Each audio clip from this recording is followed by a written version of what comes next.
শিক্ষা মাফিয়াদের কাছে যেন অসহায় প্রধানমন্ত্রী নরেন্দ্র মোদী। নিট পিজি বাতিল নিয়ে তাকে তুলোধনা করছেন বিরোধীরা। রাহুল গান্ধী ক্রমশই চাপ বাড়িয়ে যাচ্ছেন এবং সংসদে অধিবেশন শুরুর আগে যেভাবে প্রবল চাপে রয়েছেন নরেন্দ্র মোদী, আগামী দিনে কিভাবে তা সামাল দেবে বিজেপি এবং প্রধানমন্ত্রী তা নিয়ে কিন্তু ইতিমধ্যেই ছক কষা শুরু হয়ে গেছে। কথা বলবো আমাদের এক্সিকিউটিভ এডিটর নীল বণিকের সঙ্গে। নীল, যেটা জানতে চাইবো তোমার কাছে, যেভাবে চাপ তৈরি হচ্ছে সেখান থেকে বাঁচার জন্য আগামী দিনে সংসদ তো উত্তপ্ত হবে বটে, কিন্তু সেখানে স্ট্র্যাটেজি কি হবে বিজেপির? দেখো, রাহুল গান্ধী আজকে কিন্তু প্রধানমন্ত্রী নরেন্দ্র মোদীকে আরো একবার আক্রমণ করলেন। তার আক্রমণ করাটা স্বাভাবিক। বিগত 10 বছরে এইভাবে বিজেপিকে কিন্তু কোনো মামলা বা কোনো বিষয়ে কোণঠাসা হতে হয়নি। শিক্ষা দুর্নীতি মামলায় যেভাবে প্রত্যেকদিন একটু একটু করে যত সময় যাচ্ছে ততই কিন্তু কোণঠাসা হচ্ছে বিজেপি এবং কেন্দ্রীয় সরকার। বিষয়টাকে কোনো মুহূর্তেই হালকা ভাবে নিতে চাইছেন না রাহুল গান্ধী। তার জন্য রাহুল গান্ধী আজকে সরাসরি কিন্তু প্রধানমন্ত্রীকেই টার্গেটটা করলেন এবং প্রধানমন্ত্রী শিক্ষা মাফিয়াদের কাছে কার্যত অসহায়, একদম কোট করে তিনি কিন্তু এই কথাটা বললেন। যেটা শোনা যাচ্ছে যে নিট পরীক্ষায় একটা বড় অংশ কিন্তু ছিল হচ্ছে দায়িত্বে ছিল গুজরাটের একটি বিশেষ কোম্পানি, এবং যে কোম্পানি কয়েকদিন আগে উত্তরপ্রদেশেরও একটি পরীক্ষায় মানে সেখানকার পুলিশের পরীক্ষায় তারাও দায়িত্বে ছিল, এবং সেই কোম্পানির বিরুদ্ধেও কিন্তু লাগাতার অভিযোগ উঠছে। এবং যেহেতু গুজরাটের বিশেষ কিছু দিক এর সঙ্গে জড়িয়ে যাচ্ছে, তাই রাহুল গান্ধী প্রধানমন্ত্রীকে নিশানা করতে রাজনীতিগতভাবে কোন রকম কোনো ভুল করছে না, সরাসরি প্রধানমন্ত্রীকে আক্রমণ করছেন এবং প্রধানমন্ত্রীকে আক্রমণ করে তিনি একেবারেই এই ঘটনায় তীব্র সমালোচনা করতে শুরু করে দিয়েছেন। এবং শিক্ষা মাফিয়াদের সঙ্গে প্রধানমন্ত্রীর যোগ আছে কিনা সেটা পরবর্তী কথা, কিন্তু এমন ভাবে আক্রমণ করছেন যাতে মনে হচ্ছে যে এই শিক্ষা মাফিয়াদের সঙ্গে সরাসরি সাউথ ব্লকের একটা জড়িয়ে থাকার সম্ভাবনা রয়েছে বা জড়িয়ে রয়েছে, এইরকমটা অভিযোগ করেছে। এবং সেই জায়গাতে প্রধানমন্ত্রীর গায়ে যাতে কালিমা লিপ্ত করা যায় তার সব রকম চেষ্টা কিন্তু এই রাহুল গান্ধী করছেন, এবং করাটাও স্বাভাবিক। তিনি বিরোধী নেতা, এই নিয়ে তো ঝড় তোলার তিনি তুলবেনই, এটা স্বাভাবিক কথাটা, অস্বাভাবিক কোনো বিষয় নয়। সামনেই লোকসভার কি অধিবেশন, সেই অধিবেশনের আগে কার্যত দেশের রাজনীতির মহল যাতে নিট এবং নেটকাণ্ডে উত্তাল হয় তার সব রকম চেষ্টা কিন্তু কংগ্রেস এবং বিরোধী দলগুলি করছেন এবং করবেন, এটাও স্বাভাবিক। কিন্তু কার্যত বিরোধীদের আক্রমণের কাছে কিন্তু দিশেহারা এই মুহূর্তে বিজেপি সহ এনডিএর দলগুলি। এবং যেভাবে বিহার, তোমার হচ্ছে ঝাড়খণ্ড, অন্যদিকে মহারাষ্ট্র, একদিকে দিল্লি, একদিকে উত্তরপ্রদেশ, যেভাবে জাল ছড়িয়ে তাতে কিন্তু আর বিষয়টা পুরো প্রাদেশিকতাতে থেমে নেই। গোটা দেশ কিন্তু এই নিট এবং নেটের দুর্নীতি কাণ্ডে এই মুহূর্তে উত্তাল। বিষয়টি নিয়ে ইতিমধ্যেই দফায় দফায় বৈঠক চলছে। ডিজিকে সরিয়ে দেওয়া হয়েছে, তাকে অপসারণ করা হয়েছে, তাকে কম্পালসারি ওয়েটিং এ রাখা হয়েছে, সিবিআই তদন্ত শুরু হয়েছে। ইতিমধ্যেই বেশ কয়েকজনকে গ্রেপ্তার করে ফেলেছে বিহার পুলিশ, এই সংখ্যাটা প্রায় 10 জনের উপর। অন্যদিকে উত্তরপ্রদেশ পুলিশও গ্রেপ্তার করে ফেলেছে, দিল্লি পুলিশ আসরে, এবং পাশাপাশি সিবিআইও কিন্তু আসরে। এইবার দেখা যাবে যে আরো কতজন গ্রেপ্তার হয়, কত দূর পর্যন্ত মাথা গ্রেপ্তার হয়, সেটাই কিন্তু দেশের মানুষ অপেক্ষা করছে।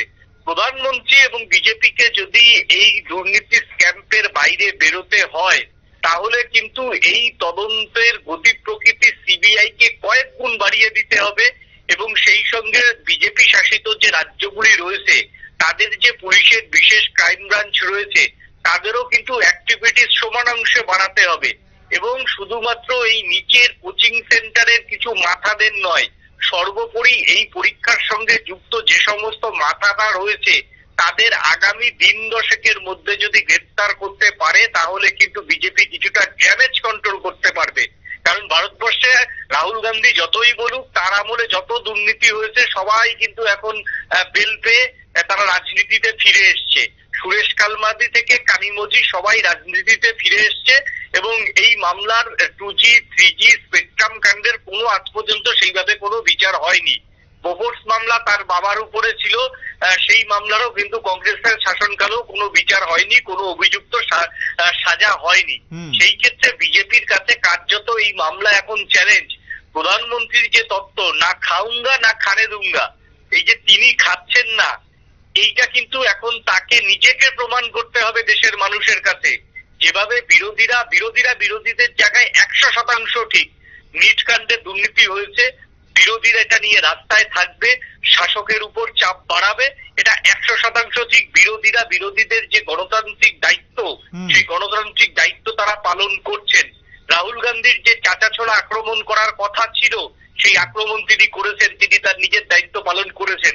এবার দায়িত্ব হচ্ছে প্রধানমন্ত্রী নরেন্দ্র মোদী, এবং তিনি নিজেকে চৌকিদার বলে পরিচয় দেন। চৌকিদারের দায়িত্ব এখন চোর খুঁজে খুঁজে বার করা।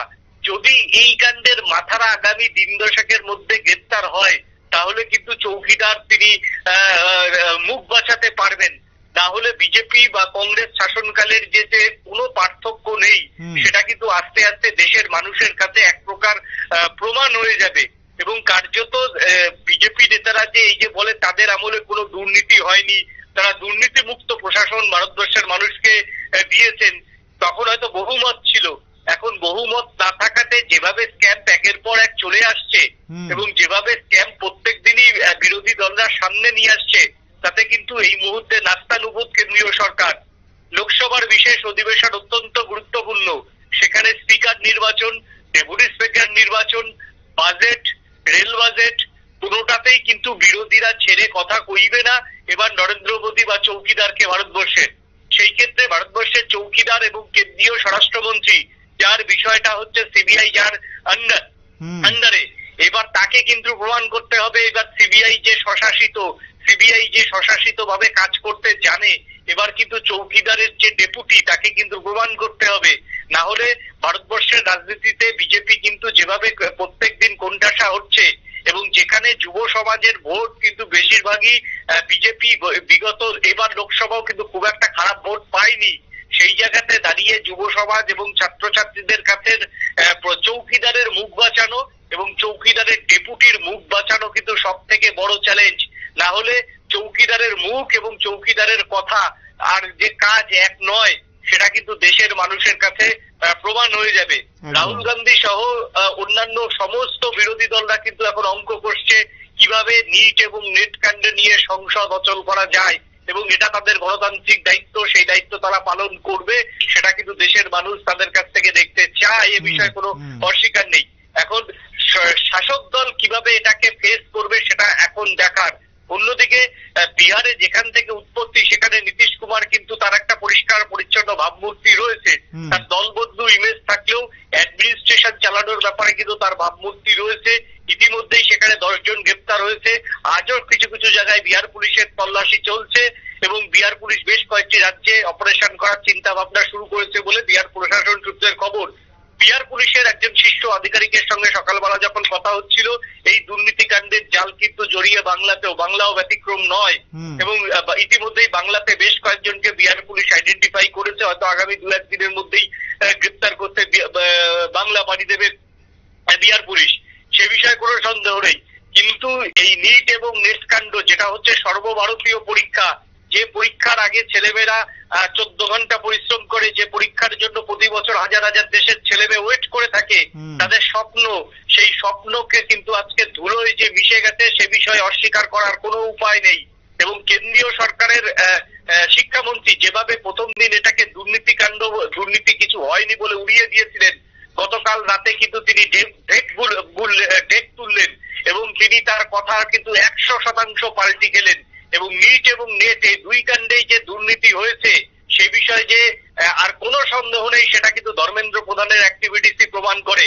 অন্যদিকে আজকে পিজি ডিপ্লোমা পরীক্ষাও বাতিল করা হয়েছে, অর্থাৎ কেন্দ্রীয় সরকার তার যে টিম, যেই টিম আজকে এই পরীক্ষার পরিচালনার দায়িত্ব ছিল, তাদের উপর কিন্তু কোনো আস্থা এবং বিশ্বাসকে রাখতে পারছে না, সেটা প্রমাণ। অন্যদিকে কেন্দ্রীয় সরকারের শিক্ষা দপ্তরের সব থেকে বড় অপদার্থতা এবং দায় তাদের নিতে হবে, যে এত বড় দুর্নীতির কাণ্ড যখন ছড়ালো, তখন তাদের মনিটরিং টিম কেন ছিল না? এই সমস্ত দুর্নীতি, এই সমস্ত পরীক্ষা হওয়ার আগে তাদের কিন্তু নিজস্ব গোয়েন্দা টিম থাকা উচিত ছিল। সেই গোয়েন্দা টিম কি আমার তোমার ট্যাক্সের পয়সার বায়না নিয়ে তারা কি ঘুমাচ্ছিলেন? এই প্রশ্ন কিন্তু এবার দেশ জুড়ে উঠতে শুরু করেছে। সেন্ট্রাল গভর্নমেন্টের যে ভিজিলেন্স টিম থাকে, যারা এই পরীক্ষাগুলিতে ক্রমাগত নজরদারি চালায়, তারা কি করছিলেন? তারা কেন টের পেলেন না? কেন এই এই কাণ্ডটি কেন এতটা হলো? কেন ছাত্রছাত্রীরা আজকে তাদের পরীক্ষা বাতিল হওয়ার পর তাদের দুশ্চিন্তা নিয়ে তারা ঘুমোতে যাবেন? এবং এই পরীক্ষাগুলো কিন্তু কোনো সরকার, বিজেপি সরকার বা কেন্দ্রীয় সরকার দয়া করে না। প্রত্যেকটা পরীক্ষার আগে ছাত্রছাত্রীকে কিন্তু ফিস দিতে হয়। ছাত্রছাত্রীরা কিন্তু তাদের রেভিনিউ দিয়ে তারা কিন্তু ফর্ম ফিল আপ করে। এখন এই যে নিট পরীক্ষা, নেট পরীক্ষা, পিজি ডিপ্লোমা পরীক্ষা, এই যে গভর্নমেন্ট যে কোটি কোটি টাকা সাধারণ ছাত্রছাত্রীদের থেকে ফিস নেয়, তারপর কিন্তু তারা পরীক্ষার আয়োজন করে। অর্থাৎ গভর্নমেন্ট কিন্তু কোনো ছাত্রছাত্রীকে ভারতবর্ষে দয়া করে না। তারা কিন্তু নিজের যোগ্যতাতে পরীক্ষা দেয়, নিজের যোগ্যতাতে তারা কিন্তু টিফিনের খরচ বাঁচিয়ে এই সমস্ত পরীক্ষার ফর্ম ফিল আপ করে। অর্থাৎ এই সমস্ত দিয়ে গভর্নমেন্ট কিন্তু একটা মোটা টাকা রেভিনিউ কালেক্ট করে, মোটা টাকা রেভিনিউ জেনারেট করে এই সমস্ত দপ্তরের আধিকারিকরা। এই দপ্তরের আধিকারিকরা এই রেভিনিউ জেনারেট থেকে তাদের কিন্তু এসি বাড়ি, এসি বাংলো, ঘরের মধ্যে এসি, ভালো মানের চা, ভালো মানের কফি তাদের জোটে। তাহলে তাদের ভিজিলেন্স টিম কেন চুপ করে বসেছিল? কেন তাদের ভিজিলেন্স টিম কোনো কাজ করতে পারলো না? কেন দুর্নীতি রাজ করতে পারলো না? তাহলে অপদার্থ টাকার শুধুমাত্র একজনকে সরিয়ে দেওয়া, কম্পালসারি ওয়েটিং এ পাঠালেই কিন্তু হবে না বলে মনে করছেন ছাত্রছাত্রীরা। ছাত্রীরা প্রত্যেক জায়গায় কিন্তু ক্ষোভে পুষছেন। চৌকিদার সময় হয়ে এসছে বিবৃতি দেওয়ার। যখনই দেশের পজিটিভ বার্তা থাকবেন চৌকিদার এসে কথা বলবেন, আর নেগেটিভ হলে চৌকিদার কথা বলবেন না। জিজ্ঞেস করবো, এই জায়গাতে তুমি যে বললে বিবৃতি দেওয়ার সময় এসে গেছে, আমরা গত 10 বছরের যদি কাণ্ড দেখি, বিভিন্ন ঘটনায় কিন্তু তিনি কিন্তু সম্পূর্ণ চুপ ছিলেন। তার দল থেকে বিভিন্ন সময় সাংবাদিক বৈঠক করে দলের অবস্থান স্পষ্ট করা হয়েছিল। এইবারও কিন্তু তিনি চুপ, এখনো পর্যন্ত কোনো মন্তব্য করেননি। তাহলে কি সংসদে তিনি বিবৃতি দেবেন, নাকি এইবারও তিনি চুপ করবেন? দেখো, সংসদে তো তাকে বিবৃতি দিতে হবে, সেটা বিরোধী দলের সাংসদদের উপর চাপ থাকবে। কিন্তু এই যে আমি এখানে তোমার বিজেপিকে বলবো না, কারণ এই কাণ্ডের সঙ্গে তো আর বিজেপি কোথাও যুক্ত নয়। এটা পলিটিক্যালি না, আমি সরকারের কথা বলবো, অ্যাডমিনিস্ট্রেশনের কথা বলবো। অ্যাডমিনিস্ট্রেশনের মাথা হিসাবে তো চৌকিদারকে বক্তব্য রাখতে হবে, কারণ তিনি দেশের প্রধানমন্ত্রী এবং তার অধীনে শিক্ষা দপ্তর, তার অধীনে স্বরাষ্ট্র দপ্তর, তার অধীনে সমস্ত কিছু রয়েছে। তাহলে তিনি কেন এই বিষয়তে তিনি চুপ করে থাকবেন? তার তো বিবৃতি দেওয়া 100% উচিত। তিনি ইলেকশনের সময় কথা বলেছেন, তিনি দেশের পজিটিভ বার্তা নিয়ে কথা বলবেন, যুব সমাজের জন্য কথা বলেছেন। তাহলে তিনি এখন কেন কথা বলবেন না? তিনি খারাপ সময়তে দেশের এই যে ছাত্রছাত্রীরা যারা আজকে যে পরীক্ষাটা হওয়ার কথা ছিল, যে পরীক্ষাটা গতকাল রাত পর্যন্ত ছাত্রছাত্রীরা জানতে হবে, অনেক জায়গাতে দূর দূরান্তে সেন্টার পড়ে, সেই ক্ষেত্রে ছাত্রছাত্রীরা গ্যাটের টাকা খরচা করে তারা বিভিন্ন স্থানে পৌঁছেছেন।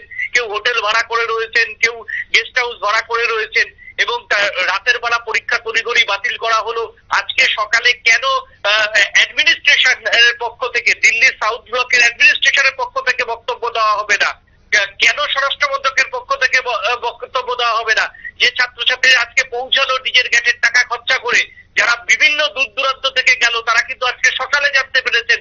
অনেকে হয়তো আগামীকাল পরীক্ষা বলে তাড়াতাড়ি ঘুমিয়ে পড়েছেন, তারা সকালে উঠে মোবাইল খুলে বা পরিচিত কারোর মেসেজে তারা জানতে পেরেছেন যে পরীক্ষাটা আজকে পিজি ডিপ্লোমার পরীক্ষা বন্ধ, পিজি ডিপ্লোমার পরীক্ষা ক্যান্সেল করেছে। তাহলে এই সিদ্ধান্তটা তারা যদি মনেই করে যে দুর্নীতি হয়েছে, তাহলে এই সিদ্ধান্তটা কেন আজ থেকে 48 ঘন্টা আগে নিতে পারলো না? তাহলে এতগুলো ছাত্রছাত্রী সেখানে পৌঁছাতো না, এতগুলো ছাত্রছাত্রী সেখানে হ্যারাসমেন্ট হতো না। আজকে এর দায় কে দেবে? এর দায় অবশ্যই নিতে হবে কেন্দ্রীয় সরকারের সমস্ত অ্যাডমিনিস্ট্রেশনের যারা মাথার উপরে রয়েছেন।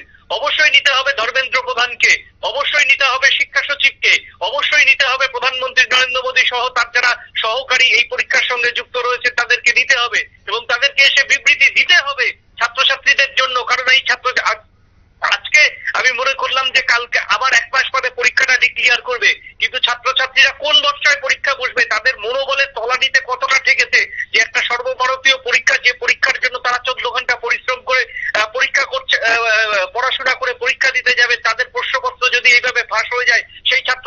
মনোবল কতটা ক্ষতিগ্রস্ত হয়। তার জন্য কি একবারও কেন্দ্রীয় সরকারের যারা অ্যাডমিনিস্ট্রেশনের প্রধান রয়েছেন, যিনি চৌকিদার রয়েছেন, যিনি 10 বছর ধরে চৌকিদার না খাউঙ্গা না খানে দুঙ্গা বলে সারা ভারতবর্ষে ঢোল পিটিয়েছেন, তিনি আজকে বিবৃতি দেবেন না? তিনি আজকে বলবেন না ছাত্রছাত্রীদের কোনো চিন্তা করার কারণ নেই, যেটা হয়েছে দুর্নীতি হয়েছে, আমরা সঠিক সময় জানতে পেরেছি, কোনো ছাত্রছাত্রীর ভবিষ্যৎ নষ্ট হবে না, আমি কথা দিচ্ছি পরীক্ষা পরবর্তীকালে যে পরীক্ষা হবে সেই পরীক্ষা একদম ফ্রেশ পরীক্ষা হবে, তিনি সেটা বলবেন না? তার সেটা দায় নেই? তার বিরোধীরা তো তাদের দাবির জায়গায় সঠিক দাবি করছে বলে মনে করছেন রাজনৈতিক মহলের একাংশ। সব থেকে বড় ব্যাপার নীল, এখানে আমরা যদি দেখি যে তুমি দাবির কথা বলছো, প্রধানমন্ত্রী চুপ থাকার কথা বলছো, আমরা যদি দেখি যে যখন লোকসভা নির্বাচন চলছিল তার ঠিক আগে যখন বাংলায় শিক্ষা দুর্নীতি নিয়ে বারবার প্রধানমন্ত্রী মোদী এবং তার যে দল সেই দলের লোকেরা কিন্তু বারবার বিভিন্ন সময় এসে পশ্চিমবঙ্গ সরকারকে আক্রমণ করেছেন, সেই সরকারের যারা নেতা মন্ত্রী তাদের আক্রমণ করেছেন। সেই সময় তিনি বলেছিলেন যে দুর্নীতিতে ভরে গেছে বাংলা। কিন্তু এইবার তাহলে কি, এইবার আগামী দিনে কোন পন্থায় এগোতে চাইছে নরেন্দ্র মোদী সরকার, এবং সঙ্গে বিজেপির কাছে পাল্টা কি থাকবে বলার মতো? দেখো, বিজেপি এখানে কোনো ফ্যাক্টর না, বিজেপি একটা রাজনৈতিক দল। না, আমি বিজেপির কথাটা বারবার তোমাকে আমি এই জন্যই বলছি। আমি তোমায় বলছি দেখো, বাংলাতে দুর্নীতি হয়েছে, এসএসসি স্ক্যাম, বাংলাতে নিয়োগ দুর্নীতি হয়েছে, এ বিষয়ে কোনো অস্বীকার করার উপায় নেই।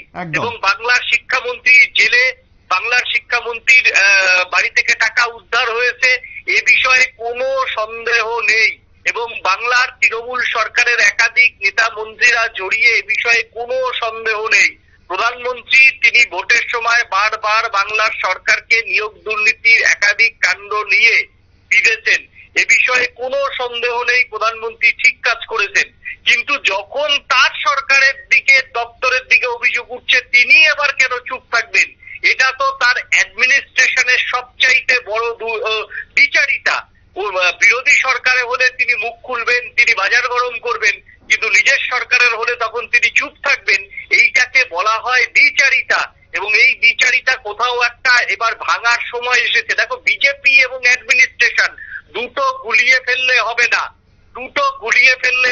বিজেপির কাজ করবে, তারা রাজনৈতিক দল।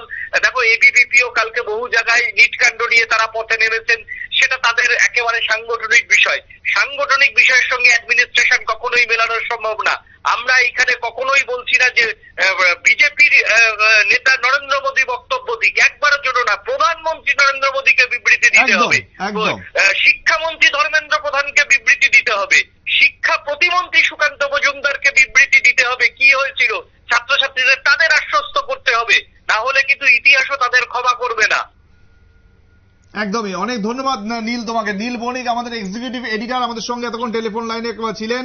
শিক্ষা মাফিয়াদের কাছে এক প্রকার অসহায় দেশের প্রধানমন্ত্রী নরেন্দ্র মোদী।